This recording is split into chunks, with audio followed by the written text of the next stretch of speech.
Assalamualaikum warahmatullahi wabarakatuh.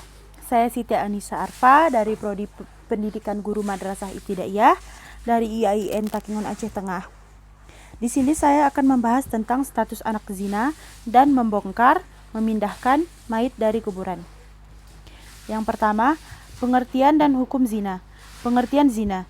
Zina adalah hubungan kelamin antara laki-laki dan perempuan tanpa adanya ikatan perkawinan yang sah dan dilakukan dengan sadar, serta tanpa adanya unsur syubhat. Masalah perzinaan ditegaskan di dalam Al-Quran dan As-Sunnah. Zina adalah perbuatan yang sangat tercela dan pelakunya akan dikenakan sanksi yang amat berat. Kemudian ada hukum zina. Hukum zina bagi pelaku yang belum menikah didasarkan pada ayat Al-Quran, yakni didera 100 kali, sementara bagi pezina muhsan dikenakan sanksi rajam atau dilempari batu. Zina merupakan tindak pidana yang diancam dengan hukum Uhud dan had, yakni satu hukuman yang diberikan terhadap pelanggar yang menyangkut hak Allah yang telah diatur dalam Al-Quran karena merupakan hak Allah. Kemudian status anak zina. Anak zina pada awalnya dinisabkan pada ibunya, bukan ayahnya, sebab nasab anak ini terputus dari sisi ayahnya. Syekh Muhammad bin Sholih mengatakan, anak zina diciptakan dari sperma tanpa pernikahan, maka ia tidak dinasabkan pada seorang pun, baik pada laki-laki maupun perempuan yang melakukan zina. Alasannya, ia tidak memiliki bapak yang syar'i atau melalui pernikahan yang sah. Nasab anak hasil selingkuh atau berzina apabila ditinjau dari status ibunya dapat dikategorikan menjadi dua. Pertama, si ibu berstatus sebagai istri orang. Seseorang wanita yang bersuami yang terbukti selingkuh dan berbuat zina lalu melahirkan anak dari hubungan haram tersebut, maka ia dilepas dari dua keadaan.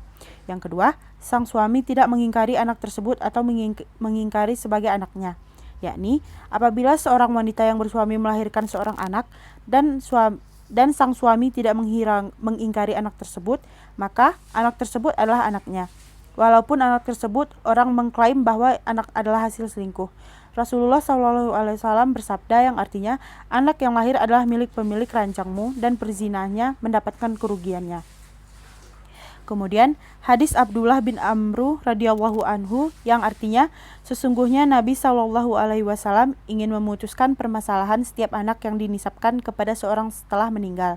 Bapak yang dinasabkan kepada tersebut diakui oleh ahli warisnya.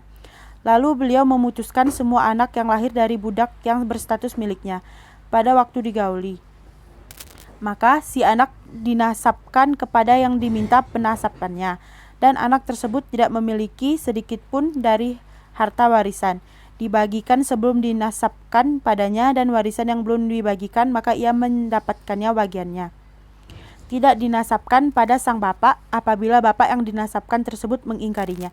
Apabila dari budak yang tidak memiliki atau tidak dinasabkan kepadanya dan tidak mewarisi walaupun orang yang dinasabkan tersebut mengklaimnya, karena ia adalah anak zina baik bagi wanita merdeka ataupun budak sahaya.